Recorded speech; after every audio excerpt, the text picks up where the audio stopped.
Hello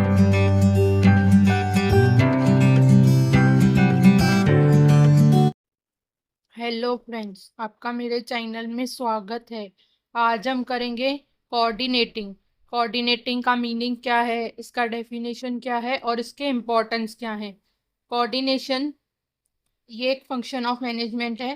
coordinating between different department and functions all level of employ is an essence of a organization success. अगर हमारा functions सभी level के employees के साथ अगर कोऑर्डिनेटिंग प्रॉपर होगा तभी सक्सेस आएगी ऑर्गेनाइजेशन की। It is an integration of different activity. सभी एक्टिविटीज़ को साथ में मिलाने को ऑर्गेनाइजेशन बोलते हैं, कोऑर्डिनेशन बोलते हैं। Which is an essential for the smooth flow. Organization में फ्लो स्मूथ चले इसके लिए ये करना पड़ता है। हारमनी आती है ये करने से। सभी एक्टिविटीज़ में डिजायर्ड गोल प्रॉपर अचीव होता है। ऑर्गेनाइजेशन में हम number of persons are working to achieve common goal. their work is then closely linked with each other, therefore it becomes necessary to bring the group efforts and harmonize the carefully. Okay अगर हमारा organisation का काम पूरा divide रहता है किसमें, इसमें levels of management में, तो एक एक मैनेजमेंट लेवल डिपार्टमेंट लेवल दूसरे से कनेक्टेड, दूसरा तीसरे से। तो अगर एक दूसरे के साथ कोऑर्डिनेशन प्रॉपर होगा तो प्रॉपर वर्क होगा और एट अ टाइम रिजल्ट भी हमें मिलेगा अच्छे से।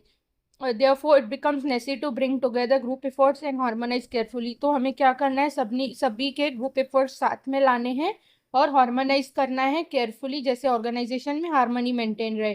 Coordination will not exist unless efforts are to be taken to achieve it. अगर हमने एफर्ट्स ही नहीं लिए तो कोऑर्डिनेशन अचीव नहीं होता। It is an integration scrutinization of efforts of a group as a provide unity of action for organization growth.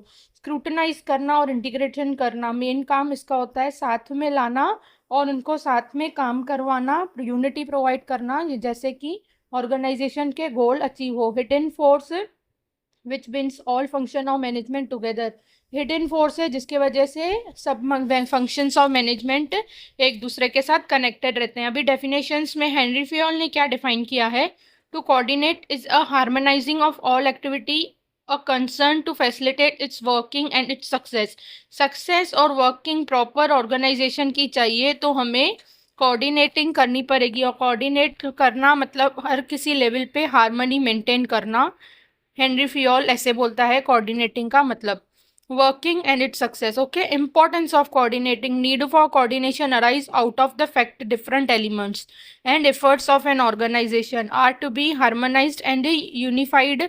Unity लाना, harmony maintain रखना, एक दूसरे के साथ कनेक्ट करना मेन एम है कोऑर्डिनेटिंग का। ओके, अभी इंपॉर्टेंस देखते हैं। मैंने 10 पॉइंट्स ये जो जहाँ लिखी है यहाँ पे मैं आपको एक्सप्लेन करती जाऊंगी। Encourages organizational team spirit encourage होता है। कैसे? क्योंकि देखो अगर हमारे ऑर्गेनाइजेशन में प्रॉपर कोऑर्डिनेटिंग होगा, एक दूसरे के साथ डिपार्टमेंट्स कोऑर्डिनेट होंगे तो कॉन्फ्लिक्ट नहीं होगा, डिस्प्यूट नहीं होंगे। डिपार्टमेंट और एम्प्लॉयज एक दूसरे के साथ कनेक्टेड रहेंगे। ऑर्गेनाइजेशन की गोल्स एंड रिस्पॉन्सिबिलिटीज सब पता रहेगी। तो coordination arranges work such as way conflicts कम हो और वर्क हमारा इंक्रीज हो, टीम स्पिरिट इंक्रीज हो। मेन एम होता है कोऑर्डिनेशन का। ओके, दूसरा क्या है, gives proper direction. Proper direction देता है कोऑर्डिनेशन। हर किसी को कॉमन गोल बताता है कि क्या है हमारा कॉमन गोल, के हिसाब से हमें वर्क करना है। उसके हिसाब के बाद हमारा प्रॉपर डायरेक्शन होता है। कौन सुपीरियर है, किसको फॉलो करना है, कौन डायरेक्ट करेगा, सब हमें कोऑर्डिनेशन में बताते हैं। Facilitate motivation. Coordination motivates the employees to take initiative action. Okay, coordinate एक दूसरे के साथ होंगे तो फैसिलिटी करता है और इसको मोटिवेट करने की, कि एम्प्लॉय मोटिवेट हो और अपनी कुछ चाह से कुछ अलग काम करके दिखाए, जैसे कि ऑर्गेनाइजेशन की ग्रोथ बढ़े।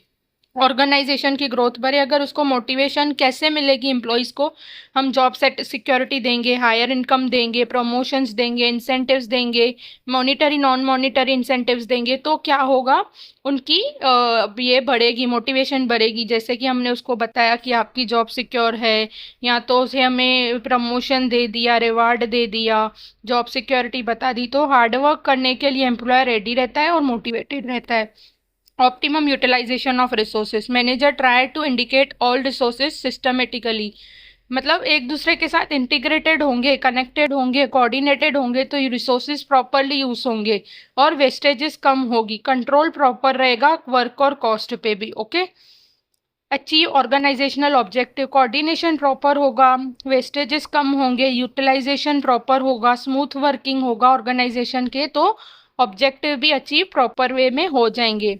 Okay, improve relationship, coordination proper होगा तो relationship between all level of management become easy to maintain. Okay, every department depending upon the function of other department, एक डिपार्टमेंट दूसरे के ऊपर डिपेंड रहता है, जैसे सेल डिपार्टमेंट वर्क करता है प्रोडक्शन के हिसाब से, प्रोडक्शन डिपार्टमेंट परचेज के हिसाब से करता है, तो अगर कोऑर्डिनेशन प्रॉपर होगा तो ये सब डिपार्टमेंट एक दूसरे के साथ इम्प्रूव होगा, इनका रिलेशन एक दूसरे के साथ अच्छा होगा, लीड्स टू हायर एफिशिएंसी। अगर देखो कोऑर्डिनेट एक दूसरे के साथ होंगे, सब एक दूसरे के साथ प्रॉपर वे में जुड़े हुए होंगे, सबको पता होगा कि किसको क्या करना है, तो वर्क इफेक्टिवली होगा और ऑर्गेनाइजेशन का गोल भी अचीव होगा। देखो क्या लिखा है, with the help of optimum utilization of resources and effective integration of resource the organization can achieve higher return in terms of high productivity, high productivity होगी, हाई प्रॉफिटेबिलिटी होगी, कॉस्ट रिड्यूस होगी और coordination एक दूसरे के साथ बढ़ेगा और इफिशियंसी वर्क की भी बढ़ेगी। इम्प्रूव्स गुडविल, गुडविल ऑर्गेनाइजेशन की बढ़ जाएगी। कैसे गुडविल बढ़ जाएगी, अगर सिंक्रोनाइज होंगे एक दूसरे के साथ, एफर्ट्स कनेक्टेड होंगे और अच्छे से काम किए हुए रहेंगे तो क्या होगा, ऑर्गेनाइजेशन गुड गोल अपना अचीव करेगी और प्रॉफिटेबल भी अचीव करेगी और लोगों को क्वालिटी प्रोडक्ट देगी, तो क्या होगा, गुडविल भी इम्प्रूव होगा, उससे वैल्यू ऑफ शेयर्स भी बढ़ेगी। ओके, यूनिटी ऑफ डायरेक्शन, हर किसी एम्प्लॉय को यूनिटी मिलेगी कि आप इधर डायरेक्टेड हो, different activities are performed by different department, coordination harmonize these activity for achieving common goal, these coordination will give proper direction to all department of the organization। Okay, एक दूसरे के साथ कनेक्टेड रहेंगे, कोऑर्डिनेटेड रहेंगे तो उनको direction भी proper मिलता रहेगा। ये थे कोऑर्डिनेशन के इम्पोर्टेंस और मीनिंग और फीचर्स। अगर आपको कुछ और डाउट हो तो आप पूछ सकते हैं, या कुछ मुझे आपको कुछ पूछना है या कुछ बताना है तो आप कमेंट कर सकते हैं, मैं आपको बताऊंगी। Thanks for watching, like subscribe and share my channel. Thank you.